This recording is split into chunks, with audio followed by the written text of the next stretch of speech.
Halo semuanya, kembali lagi dengan saya Clara Olivia Simatupang. Di video kedua ini saya akan fokus pada gerakan tubuh.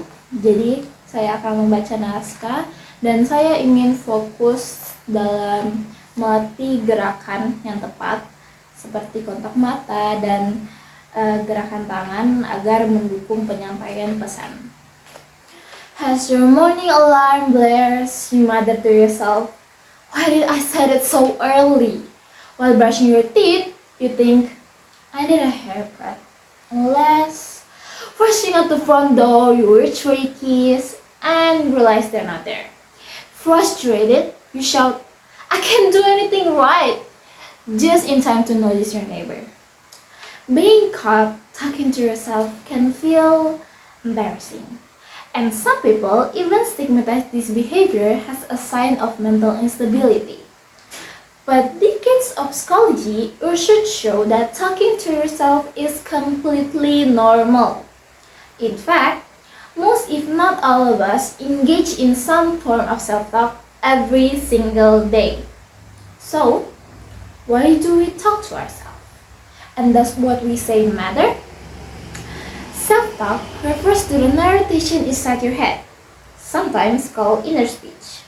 It differs from mental imagery or recalling facts and figures.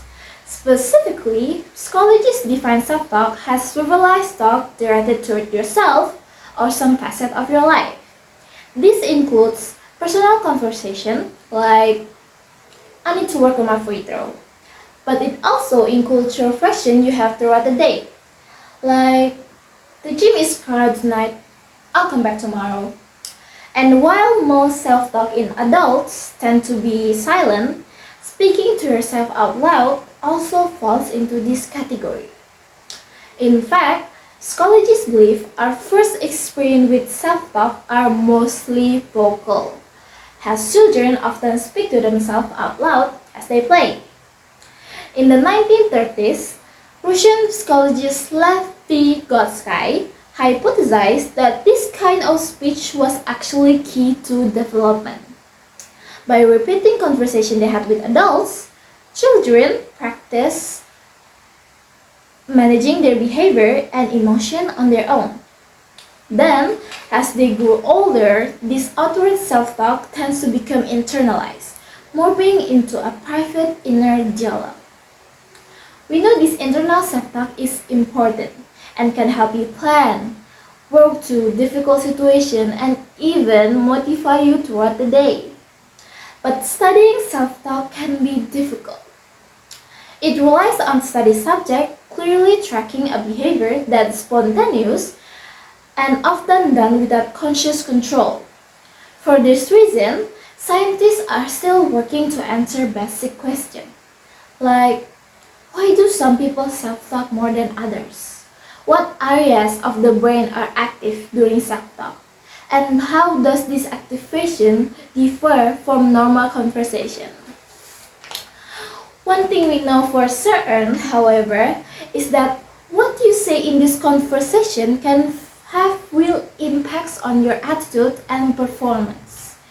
Engaging in self-talk that's instructional or motivational has been shown to increase focus, boost self-talk, and help tackle everyday tasks. For example, one study of collegiate tennis players found that incorporating instructional self-talk into practice increased their concentration and accuracy.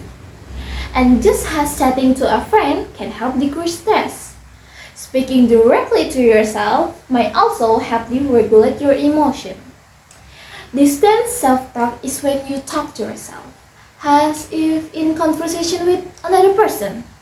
So, rather than, I'm going to crush the exam, you might think, Caleb, you are prepared for this test.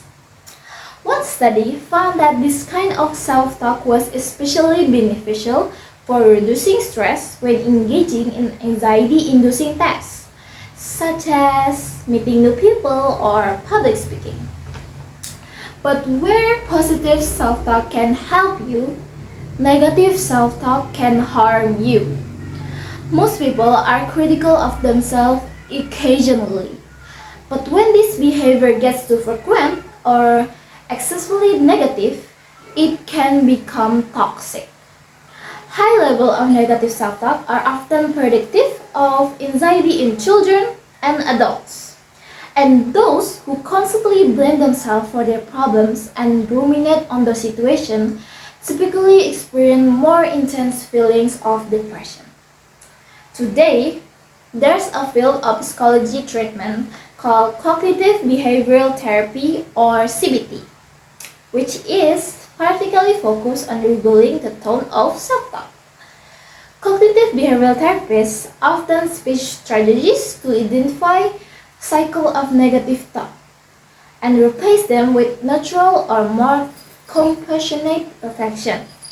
Over time, these tools can improve one's mental health. So, the next time you find yourself chatting with yourself, remember to be kind. That inner voice is a partner you'll be talking to for many years to come.